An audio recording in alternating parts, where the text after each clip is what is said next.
Nathan Cruz here again with Carlson Software, Director of the Precision 3D Division.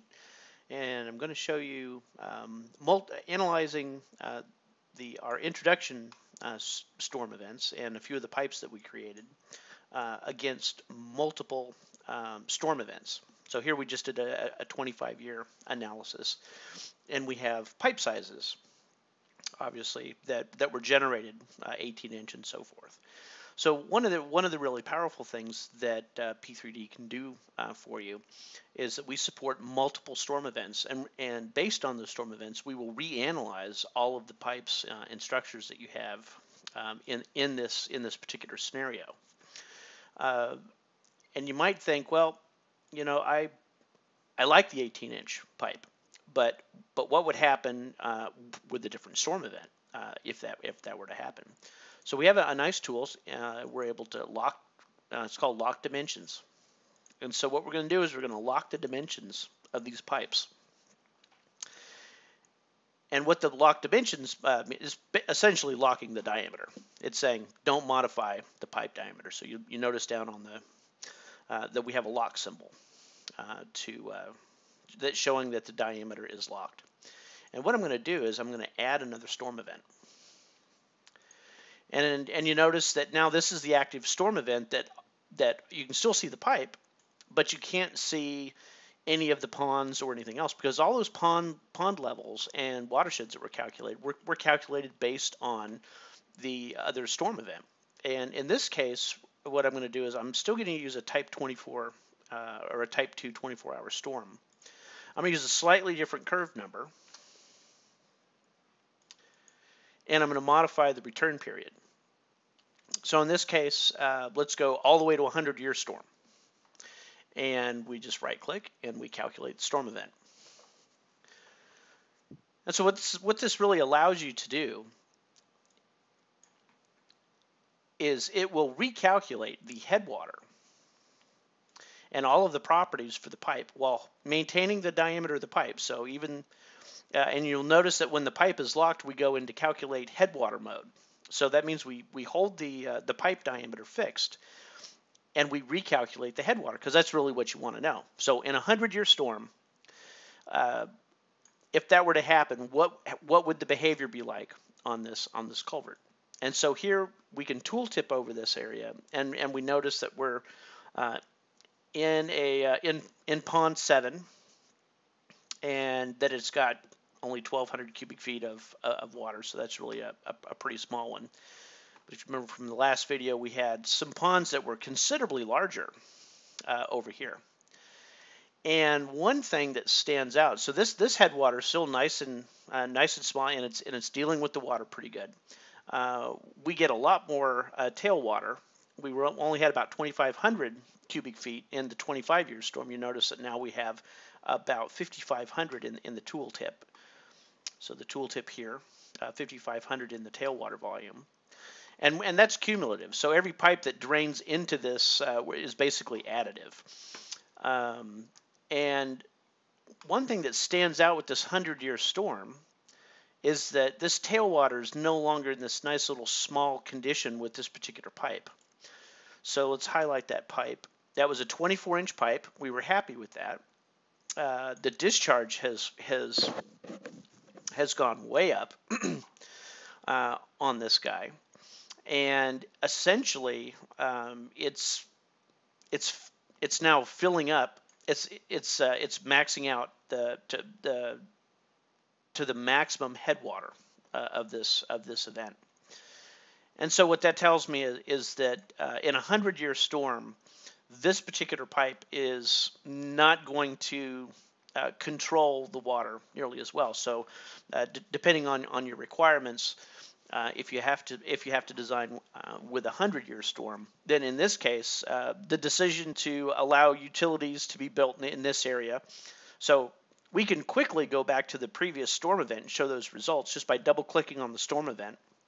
And what that'll do is that'll take us back to the same pipes, but in the other storm event. And so in that storm event, you notice that the pond level was much lower. And let's see if we measure from here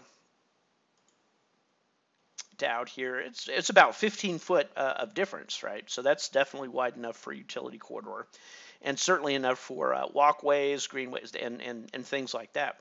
And so you certainly wouldn't want to build any hard structures in this area um, if you were going to get frequent 100-year storms, because you know that going back to the 100-year storm,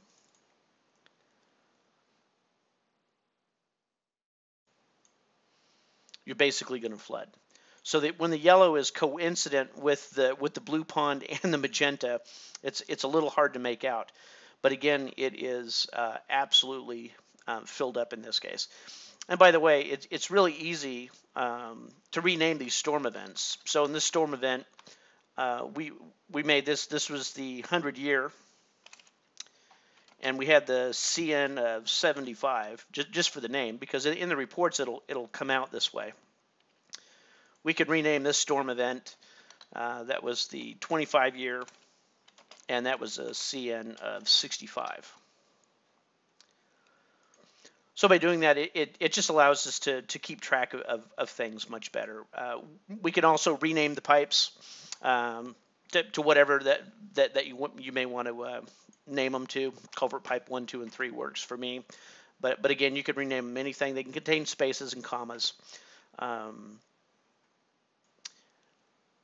again, if you do not lock, so let's say we had this we had this 24-inch diameter pipe, and you wanted to find out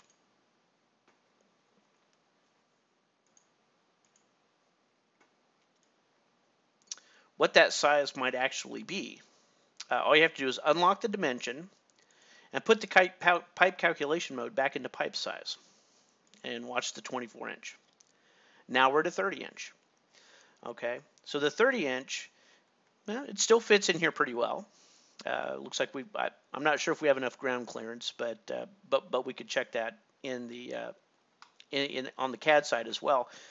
But the thing that's still of some concern is that this headwater is still really, really large, and so we haven't really controlled this pond well. And the whole point of this kind of analysis is that instead of doing any expensive grading to this area or filling, what you can figure out is if you can use a different pipe size to basically control that water and constrain it to a small enough area, even in a 100-year storm, that you still have a reasonable amount of access for utilities or for any other hard structures that you do want to place, permanent structures that you do want to place in this area or offset by 5 foot from the boundary. So we can attempt to lower the headwater. So I'll be optimistic. Well, we'll put 2.8, and we get a 36-inch pipe. And again, that looks like it would be close to working. But the nice thing about that 36-inch pipe in the 100-year storm is that we're pretty much back to the similar clearance that we had when we were back on the 25-year storm. And so you go, okay, well, now I have a 36-inch pipe. Let me lock those dimensions. Let's go back to the 25-year storm and see what the headwater would look like at the 25-year storm. Look at that. That 36-inch pipe really, really controls the flooding in this area very, very nicely. And so you may think, well, that's what I want to do. I want a 36-inch pipe to go in here. But having this much pipe exposed, not really acceptable. So what would we do? Let's see, for a 36-inch pipe, I think we have a head wall that may fit this condition. And so I'm going to pull up one of our North Carolina DOT head walls. I'm going to use this flatter top on this one because it's a little bit smaller. And all you have to do is select the head wall and start to drag it, and the dialog will automatically hide. So you see that hide. What you want to do is put your mouse pointer directly above the pipe and that'll drop it in. And it actually drops it in on both sides. And it always highlights the inlet side first. And in this case, we really don't need a head wall or an end wall out on this other side, but we do want to put one in here because we want to control, we want to push this back. We don't want a pipe that's this long. So we take a look at that, and we're going to do a little grading. So what we're going to do is show you how we can push this in. And I'm going to change the side grading width. So the white grading is basically, it's a preview of the grading lines. So we do use a 3D modeler to intersect the pipes and the head wall. So we dynamically cut out the size of the head wall, because one other option that I didn't point out before was, no, we'll do it after we do the auto design. So right now we're going to do an auto design, and what auto design does is it takes the beginning point where the pipe is, and it essentially holds the pipe slope, so the pipe slope will not change.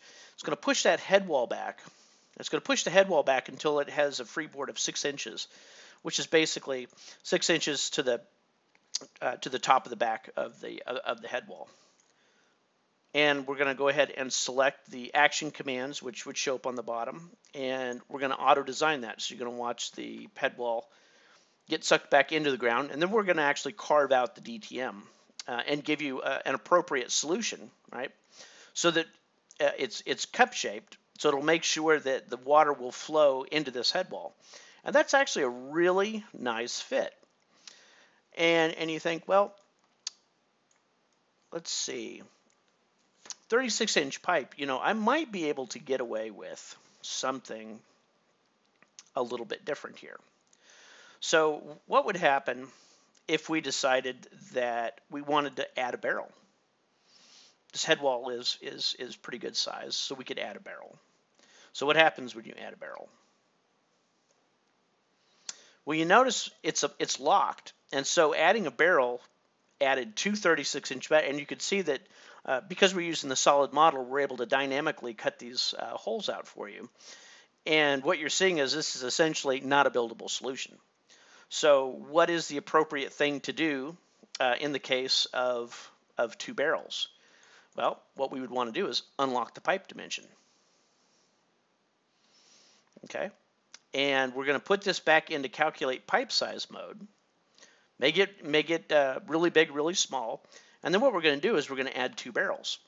And what the 2 barrels does is it basically just injects a 2-barrel into our hydraulic calculations, and it determines that 2 21-inch pipes will convey the 17.24 feet of water.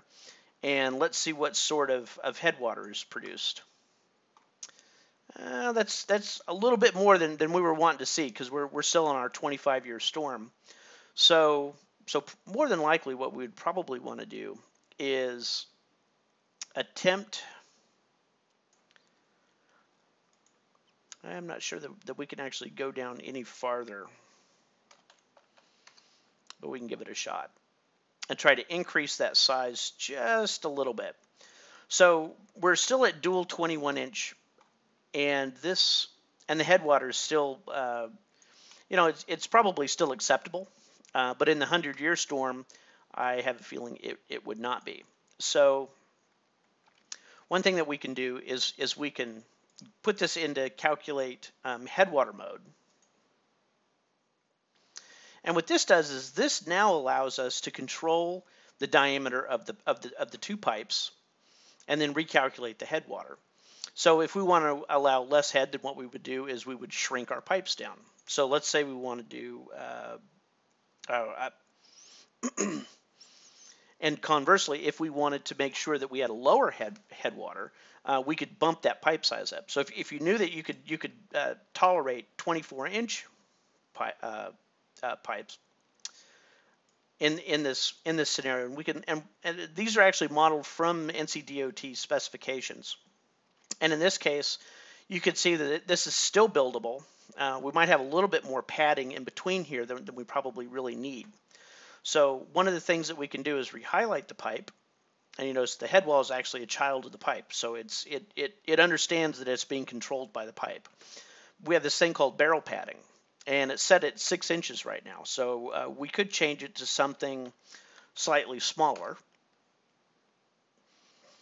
And notice that we're well inside of these corners, and that's going to be a much more buildable solution. And why do I like that? I like that because now you look at the headwater, and it's back to a very minimal amount of headwater. And so what I've shown you here is the power of P3D to do your analysis, add head walls if you want, and then also to do multi-barrel design. And I can show you something that's fairly ridiculous, but if we put 4 barrels in here, we'll still do the calculations. And with the solid modeler, we're still putting in the barrels, but you could see obviously that it doesn't fit on the head wall. So we'll just go right back to our initial or to our final solution. And so we have the pipe diameters unlocked. What would this look like if we went back to our 100-year storm?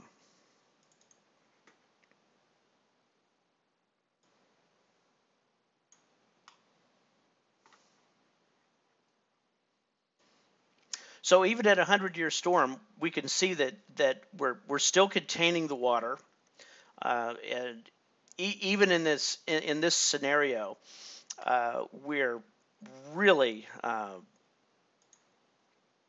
probably 20 plus feet away from the maximum here, and then also we've got a really much wider area up here. We've 32 feet wide, so that's certainly enough access for utility corridor or driveway or other control structures. So in this case, what I've shown you is how to do an analysis and then a what-if scenario. By locking the pipes, you can quickly see the effect that this storm would have on your current design scenario. And so we want to look at this culvert pipe, and let's say we want to generate a PDF report of that. So we've calculated it for a 100-year event and a 25-year event. So what we want is a pipe report that's going to show us the values for both of those. And we'll just call it test 2 again. We'll overwrite it. We'll shrink this guy down. So here we have our corrugated metal. It's round. Here's the Manning's value. Here is the diameter. And you'll notice that we have 2 barrels. And at 2 barrels, so we give you all the other pertinent information about the physical properties of the pipe, and then also the inlet watershed subbasin. So this is actually telling you all the details of the peak flow calculation that was used for the pipe sizing. And now if we come into this report, you'll notice we have a 25-year and the 100-year storm, and they're both filled out automatically for you.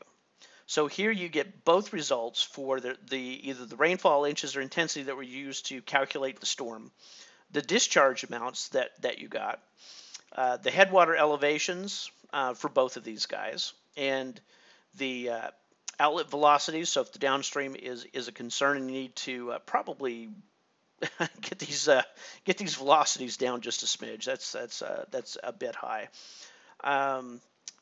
Gives you your tailwater elevations and then what the flow control was coming out. So in this case, they ended up being outlet control.